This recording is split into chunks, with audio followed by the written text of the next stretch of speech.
After a collision with an asteroid, the space station was destroyed, leaving only one survivor, a female astronaut stranded alone in outer space. She is running out of oxygen and has no communication with Earth. How will she survive? The story begins in Earth's orbit, where research astronaut Ryan Stone is repairing a telescope aboard the Shuttle Explorer. This is her first mission, but under the guidance of veteran astronaut Matt Kowalski, she feels confident. When Dr. Stone struggles to fix the issue quickly, Kowalski steps in, lightening the mood with jokes to ease the tension. Houston then informs the astronauts that a rocket has collided with a Russian satellite, sending debris hurtling through space at incredible speeds. Initially, it appears the debris won't affect the Explorer, so the astronauts continue to enjoy the view of Earth, unaware of the approaching threat. Suddenly, Houston orders them to abort the mission and return to the shuttle, as debris from the satellite has damaged other spacecrafts and is now headed toward them at bullet-like speeds. Ryan hesitates, and the astronauts don't make it back to the shuttle in time. The satellite debris smashes into the shuttle, cutting off communication with Houston. Dr. Stone is flung into space, gripping a part of the ship that detaches. Panicked and terrified, she drifts further away, unable to respond to Kowalski, who is trying to communicate with her via walkie-talkie. However, she soon regains her composure and provides him with her location. Kowalski uses a custom rocket engine to fly to her, and once they're together, reminds her to conserve her remaining oxygen. Kowalski tethers their suits together and pulls Ryan back toward the shuttle. Without communication from Houston, they have no idea what awaits them aboard the Explorer. Dr. Stone sets a 90-minute timer, knowing that the debris will complete an orbit and collide with the shuttle again in that time. Ryan's oxygen levels drop to 6% by the time they reach the Explorer, only to discover that the rest of the crew didn't survive. Bodies of the other astronauts float around the wreckage. Dr. Stone blames herself for their deaths, believing her delay in repairing the telescope caused the tragedy, but Kowalski reassures her that the collision was inevitable. After surveying the damage, Kowalski decides their only chance of survival is to make their way to the nearby International Space Station, ISS, though it's not close. With her oxygen nearly depleted, Ryan agrees with his plan.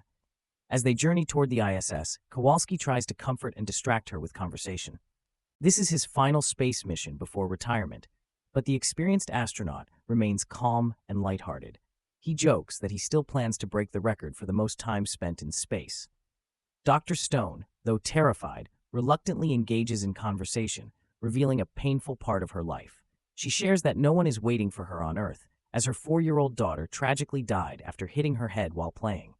Since then, Ryan has been going through life on autopilot, performing tasks without feeling any real joy.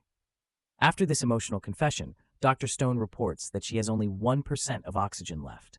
Kowalski urges her to stay calm and breathe slowly, reminding her that the ISS is just 5 minutes away. However, upon reaching the station, Kowalski realizes that it too has been hit by space debris and is now out of order. The crew has abandoned it, and the only remaining Soyuz spacecraft is unfit for a return to Earth. Despite this, Kowalski believes the Soyuz could reach the nearby Chinese station, Tiangong. With the fuel in Kowalski's jetpack running low, he jokes that Russian vodka might work as fuel. As they make a difficult landing on the ISS, they try to grab onto anything for stability, but the tether connecting them breaks. Now separated, there is little they can do for each other. Dr. Stone is flung far from the station, but her leg gets caught on the lines of the spaceship's parachute. Kowalski is also sent drifting away from the ISS, but at the last second, Ryan catches him by his suit's cable.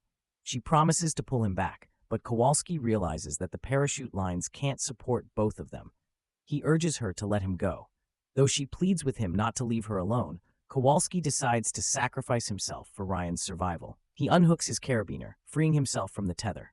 Believing she can make it on her own, he floats away into space. In despair, Ryan's oxygen is completely depleted. Kowalski, still in communication, calmly instructs her on how to enter the ISS. Though she wants to rescue him, he gently advises her to let go and focus on her own survival. He mentions, with a final joke, that he will now definitely break the record as he admires the beauty of Earth before their connection is lost. With great difficulty, Ryan reaches the station's hatch. Once inside, she removes her spacesuit and takes deep breaths, feeling relatively safe for the first time. She tries to contact Kowalski by radio, but there is no response. Houston is also silent, leaving her utterly alone. Suddenly, a fire breaks out inside the station. Stone fights to extinguish it, But the flames spread rapidly. In a last-ditch effort, she seals off the burning compartment just before it explodes. Ryan rushes to the control cabin and attempts to make sense of the instructions written in Russian. She has never flown a Soyuz spacecraft before, only practiced on a simulator back on Earth. Nevertheless, she successfully undocks the ship from the station and starts moving forward. However, the Soyuz parachute lines have gotten tangled with the ISS, preventing the spacecraft from moving. After several failed attempts to free the Soyuz, Dr. Stone realizes that she'll have to manually detach the lines. She puts her spacesuit back on and ventures out into space.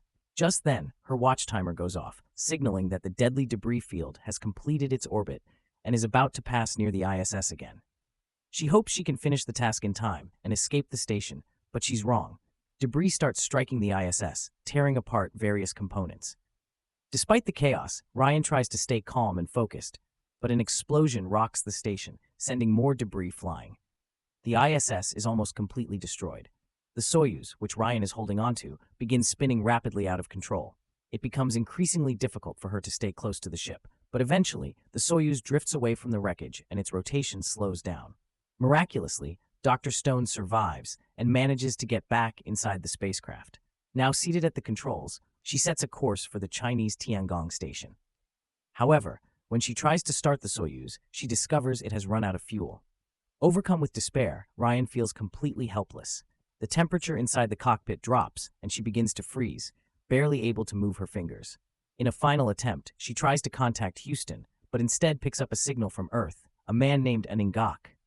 Ryan doesn't understand his language and knows he can't help her, but she finds comfort in hearing the barking of his dogs. Feeling utterly alone, Ryan shares her fears with Aningok, even though he can't understand her. She asks him to pray for her, and he responds by singing a lullaby to a child, which deeply moves Ryan. As she listens, she reflects on her daughter's death and begins to accept that she will soon join her. In a moment of resignation, Ryan turns off the oxygen supply to the cockpit, preparing for eternal sleep. Just as she is about to drift off, she hears a knock on the ship's window. To her shock, it's Kowalski, who has somehow survived. He enters the Soyuz, still joking and lighthearted as ever. He cheers her up, drinking imaginary Russian vodka and boasting that he has broken the record for the longest spacewalk. Kowalski suggests that the Soyuz could be launched without fuel by using the soft landing engines, but a hopeless Ryan isn't even willing to try. Sensing her exhaustion, Kowalski gently encourages her to come to terms with her daughter's death and remember that life is still worth living. It turns out that Kowalski's return was just a hallucination, but this imagined conversation gives Ryan the strength she needs. Renewed with purpose, she restores the oxygen supply to the cockpit, disconnects the Soyuz from the ISS modules, and sets the landing parameters on the control panel. At this point, Ryan turns to the memory of the deceased Kowalski, asking him to greet her daughter in the afterlife.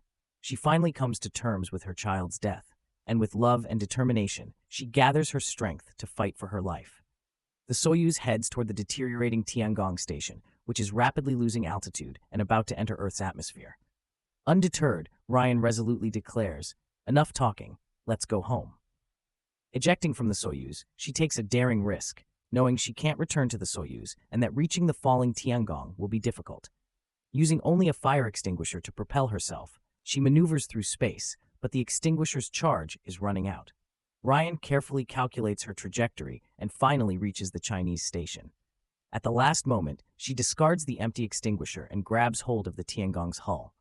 Exhausted but determined, she makes her way toward the hatch, nearly losing her grip several times. With sheer willpower, she manages to open the hatch and climb inside. By now, the fragments of the Russian satellite have completed another orbit and catch up with her, but Ryan secures herself inside the Tiangong and seals the airlock. As she moves through the station, the space debris continues to tear it apart from the outside. She eventually reaches the control cabin, where all the buttons are labeled in Chinese. Despite this, Ryan refuses to despair. Trusting her instincts, she selects the right controls and successfully undocks the Shenzhou capsule from the station. Although no one can hear her, Ryan speaks to Houston, acknowledging that she faces two outcomes. Either she will survive to tell this incredible story, or she will be torn apart during re-entry into Earth's atmosphere. As the Shenzhou descends, she endures extreme turbulence, but Ryan has no regrets, ready to ride it out like the wind. Meanwhile, the station's outer parts have broken off, and flaming debris from the Tiangong rains down toward Earth. With the Shenzhou's control system heavily damaged, Ryan struggles to maintain control, but she manages to separate the capsule from the remaining modules and set up a soft landing. The wreckage speeds toward Earth, colliding and igniting in flames. The Shenzhou's outer shell begins to peel away, and a fire breaks out inside the cabin. As the capsule nears the ground, the parachute deploys for an emergency landing, just in time. Houston suddenly re-establishes contact, but the flaming ship crashes into a lake. Ryan doesn't respond to Houston. Her focus is entirely on escaping the fire and getting out. She opens the hatch, and water floods the cabin rapidly. Struggling to free herself from the sinking ship, she takes a deep breath and exits, but she can't reach the surface due to the weight of her suit. Ryan quickly sheds the heavy equipment and finally surfaces safely. As she looks up at the sky, she sees the burning wreckage of the Chinese station above her.